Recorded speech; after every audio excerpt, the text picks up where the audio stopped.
اور جس کنڈیشن میں بنتی ہے، تو الٹیمیٹلی پلاسٹک ان تمام چیزوں کا حصہ بن کے چائے میں شامل ہو جاتی ہے۔ لیکن یہ پتہ لگ سکا ہے کہ وہ چائے کے اندر کیا وہ دودھ ہے جس میں مائکرو پلاسٹک کے ذرات ہیں، وہ پتی ہے یا پانی ہے، کیا ہے؟ آپ کو تو وہ مائکروسکوپ میں دیکھنا پڑتا ہے، آپ کو تو 5 ملی میٹر سے بھی کم اس کا سائز ہے، ہمیں پتہ ہی نہیں چلے گا ہمیں۔ تو اگر یہ میں یوں کہوں آپ دونوں سے گزارش کے ساتھ کہ اگر میں یوں سوچوں کہ اب تک میرے جسم میں پتہ نہیں کتنا پلاسٹک جمع ہو چکا ہے، تو یہ کہنا غلط نہیں ہوگا۔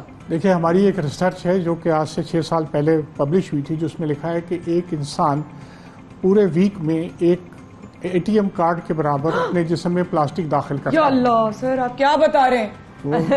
یہ پروون ہے، اور کیونکہ ہم ہر غذا ہم سے ایک ہفتے میں ایک ATM کارڈ کے برابر کا پلاسٹک اپنے جسم میں ڈالتے ہیں، ایک سال میں۔ او گاڈ! تو یعنی کہ آپ یہ سوچئے کہ پلاسٹک جو کہ ماحول کا اتنا بڑا حصہ ہے، ہر غذا میں شامل ہے، ہر چیز میں شامل ہے، پانی ہے، نمک ہے، دودھ جس میں شامل ہے، لیکن تحقیق بہت محدود ہے۔ تو ہم نے کہا دنیا کے دوسرے ملکوں میں شروع کی گئی، ہم ان سے کیوں پیچھے نہ رہیں؟ تو لہٰذا ہم نے شروع کیا ہے، اور اب تو ہم وہ جو روڈ سائڈ فوڈ ہیں اس پہ کام سے سٹارٹ کیا ہے یونیورسٹی کے بچوں نے۔ کافی اسٹوڈنٹ ہمارے پاس اس پہ تحقیقات کر رہی ہیں، مطلب شعبہ زوالوجی کے اس سے جنہیں یونیورسٹی، اور کافی ہماری یونیورسٹی اس سلسلے میں تعاون کر رہی ہے، خاص طور پہ ہمارے وائس چانسلر اور جو چانسلر ہیں وجود الدین احمد صاحب، وہ ہمارے ساتھ کافی تعاون کرتے ہیں۔ ہمیں مستقل مطلب جانا پڑتا ہے باہر، مطلب سیمپل وہ ہمیں ساری چیزیں پرووائڈ کرتے ہیں۔ انسانی صحت کے لیے یہ مائکرو پلاسٹک کے جو سیمپلز آپ نے اکٹھے کیے ہیں، اس میں جو ذرات ہیں، یہ کتنے نقصان دہ ہیں؟ یہ پلاسٹک ایسا ہے کہ اٹ سیلف اتنا نقصان دہ نہیں ہے، لیکن پلاسٹک کی جو سب سے بڑی برائی ہے کہ پلاسٹک جتنے خطرناک کیمیکل ہیں، جس میں پیسٹی سائڈز ہیں، ہربی-سائڈز ہیں، جو آپ کے ہارمون ڈسٹرپٹنگ سبسٹنسز، وہ سب کو اپنی سطح پہ جمع کر لیتا ہے۔ یہی وجہ ہے کہ پلاسٹک پہ پابندی کی بات ہوتی، تھیلیوں کی بات ہوتی۔ تھیلیوں سے کوئی اتنا نقصان نہیں ہے، نقصان یہ ہے کہ پلاسٹک فوراً اپنی سرفیس پہ ان چیزوں کو چپکا لیتا ہے، تو وہ تھیلی جو کہ بالکل نہیں ہو یا وہ پلاسٹک جو بالکل نہیں ہے شاید ہمیں کچھ نقصان پہنچائے، لیکن ماحول میں پڑا ہوا جو پلاسٹک اٹ سیلف نقصان دہ اتنی نہیں ہے، لیکن جو کیمیکلز اس میں شامل ہو جاتے ہیں مختلف جگہوں سے، وہ ذرات جو لگ جاتے ہیں اس کو ڈسٹ کے لگتے ہیں، کچرے کے لگتے ہیں، انسانوں کے اندر بیماری کا سبب بنتے ہیں، مختلف قسم کی کینسر ہے یا جیسے جس میں سب سے زیادہ یہی ابھی تک سسپٹیبل ہے کہ کینسر۔ میں یہ سوچ رہی تھی کہ آپ لوگوں سے سوال کروں کہ کچھ ایسا ریسرچ ہمیں پتہ چل سکتا ہے معظم سر، رانا میم، کہ یہ کتنے عرصے میں ڈیولپ ہوئی ہے، یا پہلے بھی ہمارے ذرات جا رہے تھے ہمارے جسم میں، یا کچھ عرصے پہلے شروع ہوا، 10-12 سال یا 15 سال، نہیں پتا اس کا کچھ؟ اصل میں پلاسٹک جو ہے جب سے مطلب یہ بنا ہے 300 سال پہلے سے بنا ہے۔ کل میری معظم صاحب سے بات ہو رہی تھی، انہوں نے یہی بتایا، تو وہ ابھی مطلب وہ ابھی انوائرمنٹ میں موجود ہے ہمارے، کیونکہ پلاسٹک آسانی سے ختم نہیں ہوتا ہے آپ کے ماحول سے۔ یہ جب سے ہم پیدا ہوئے ہیں، جب سے ہی پلاسٹک ہمیں جسم میں آپ کے پیدا ہونے سے پہلے ہو سکتا ہے کہ آپ کے دادا اور پردادا ہمارے بھی پہلے سے پلاسٹک کا استعمال بہت بڑھ گیا ہے۔ ہم پلاسٹک کے بغیر اب زندہ نہیں رہ سکتے، ہماری ہر چیز پلاسٹک ہے۔ آپ جتنے کہ ہمارے کپڑے ہیں، ہمارے بٹن ہیں، ہمارا چشمہ ہے، ہمارے کمپیوٹر ہیں، ہمارے موبائل ہیں، سب پلاسٹک ہے۔ ہمارا کھانا ہے، ہم کھانا اس میں کھاتے ہیں، تو الٹیمیٹلی پلاسٹک کے بغیر ہم اب رہ نہیں سکتے، لیکن ماحول میں اس کو ضائع کرنا، اس کو پھینکنا، یہ بہت بڑی خطرناک بات ہے۔ مجھے یہ لگا تھا کیونکہ اکثر ہم بازاروں میں یہ دیکھتے ہیں کہ جو چائے ہے وہ پلاسٹک کے کپس میں یا ڈسپوزیبل کپس میں استعمال کی جاتی ہے، اس وجہ سے یہ شامل ہو جاتے ہیں ذرات، لیکن ایسا نہیں ہے، یہ ضروری نہیں، اس سے بھی شامل ہوتے ہیں، اس سے بھی شامل ہوتے ہیں، را مٹیریل سے شامل ہو رہی ہے، دودھ کی پتی سے، کیونکہ آپ کو پتہ ہے بہت پور کوالٹی کی پتی ہوتی ہے، اس کے علاوہ چینی ہے، اور ابھی دودھ کے اندر بھی پائے گئے ہیں، تو یہ کہاں سے آ سکتے ہیں، اس کے بارے میں اگر تحقیق ہے تو بہت لمبی تحقیق ہے، وہ ہم کر رہے ہیں۔ یہ تو اور کیا آپ کو میں بتاؤں، ہر چیز میں ابھی ہم لوگوں کا ارادہ ہے، یہ جو دہی بڑے سموسے ہم لوگ کھائے اس میں بھی ہیں۔ یا اللہ میم، آپ تو سب چھڑوا دیں گے، آپ تو سب چھڑوا دیں گے ہمارا، لیکن آپ ایک طرح صحیح بھی کہہ رہی ہیں، گھر میں بنائیں نا، آپ گھر میں صاف ستھرا بنائیں، معلومات ہونی چاہیے، آپ کو گھر میں ہی بن رہا ہے تو معلومات ہونی چاہیے۔ اگریڈ۔ اب آپ بڑوں سے یہ گزارش ہے کہ ہمیں یہ بتائیے کہ اب ہم کیسے معاشرتی طور پہ ان سے بچ سکتے ہیں؟ پلاسٹک کو ماحول کا حصہ بننے نہ دیں، منیمائز کر دیں۔ سمندر میں آپ دیکھیں پلاسٹک کی تھیلیاں، چمچے، برتن کھانے کی، اسٹائروفوم، یہ سب ایون میڈیکل ویسٹ ہمارا سمندر میں جا رہا ہے، سب الٹیمیٹلی سمندر یا ماحول کا حصہ ہے۔ تو اس سے آپ نے جس دن کنٹرول کر لیا، مائکرو پلاسٹک بھی کنٹرول ہو جائے گا۔ تو اس کو جتنا منیمائز کر سکتے ہیں، پوری دنیا میں ایک ایسٹیمیٹ ہے کہ ہر سیکنڈ پر